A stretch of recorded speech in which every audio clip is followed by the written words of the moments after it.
Have you ever been at school late? I mean, really late, when all the hallways are empty and every little sound just seems amplified? Well, this story is all about that feeling. It's about a locked room, a long-held secret, and a message from someone who never quite left. And it feels true, doesn't it? Every old building seems to have its own whispers, its own stories that get passed down from one class to the next. But let's be honest, some secrets are a whole lot darker than others. So, this is the big question, right?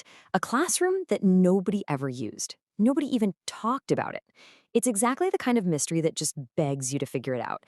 And, well, one night, our narrator gets that chance. So, how does this whole thing kick off? You might think it's with some big plan, some daring investigation. But nope, it starts with something completely, totally ordinary. Something that could happen to any one of us. The party's over, everything's quiet. But a simple, forgotten phone charger is what pulls our narrator right back into the silent school. It's just this mundane, everyday errand that is about to become anything but. The atmosphere here is just so key. I mean, there's a reason so many scary stories are set in places we know, but after hours. A school that's full of life during the day becomes a totally different beast at night. It's quiet, you feel isolated, and that buzzing from the old fluorescent lights, man, it just makes the emptiness feel even bigger. Okay, and this is the exact moment where the story just takes a sharp turn. A rule that everyone knew, a fact of the school, is suddenly inexplicably broken. Just think about that. The one door in the entire school that is always locked is now just ajar. It's like an invitation, right? A break in the pattern that is basically impossible to ignore. And you know that feeling, curiosity starts to get a whole lot louder than caution. So, of course, our narrator pushes the door open. And inside, it's pretty much what you'd expect from a room that's been abandoned. It's like a little time capsule of neglect. Dust is everywhere, the desks are all broken and tossed around. It just feels dead. But, in the middle of all that dust and decay, there's something that just doesn't fit. Something that completely shatters the silence. And it's right there on the blackboard. Just two simple words, written in perfectly clean chalk, standing out against all that grime. Still here. And all of a sudden, that room doesn't feel so abandoned anymore. It feels occupied. Who could have written that? And when? And right here, we get that classic shift. It's such a great horror trick because it makes the threat feel physical, It's not just a creepy feeling anymore. The actual environment is changing. The temperature drops. The air itself feels thick, heavy. Something is very, very wrong. Okay, so this is absolutely the crucial point. As our narrator is just processing this weird message, they hear it, the sound of it being written, a faint scratching, chalk on the board. But there's nobody there. This message isn't from the past, it's happening right now. And this is it. This is the moment where everything just explodes. That creepy feeling turns into pure terror. Our narrator isn't just an observer anymore. They are trapped in that room with whatever it is. Of course it is.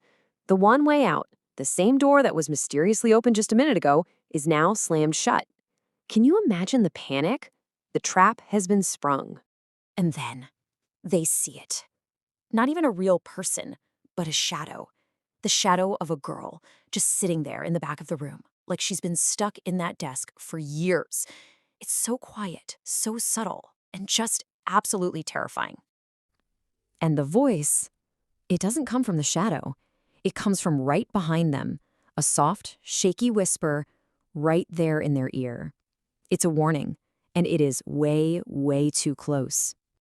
They whip around, totally expecting to see someone, but there's nothing. And when they look back at the wall, the shadow has vanished too. It was there, and then it was just gone, leaving nothing behind but that raw terror.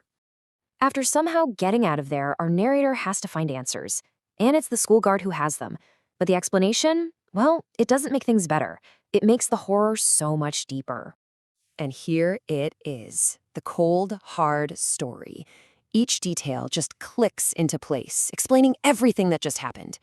The room was locked for a very real reason. That shadow in the last row, that sound of the chalk, it all makes this terrible, perfect sense now. The story doesn't really end with just getting the explanation. An experience like that, it leaves a permanent mark, an echo that never really goes away. Even now, that memory is just tied to the school itself. It seems like whatever happened in room 13 wasn't just a one-time thing. It's become a part of the building.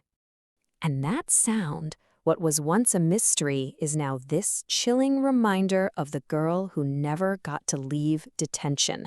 The sound of her just repeating her final moment over and over again. It really makes you wonder, doesn't it? Do we create ghosts with the stories we tell? Or are they the ones creating the stories for us? Just waiting in the quiet hallways for someone else to find that door left open? Still here. Those words don't just hang in the air, they echo.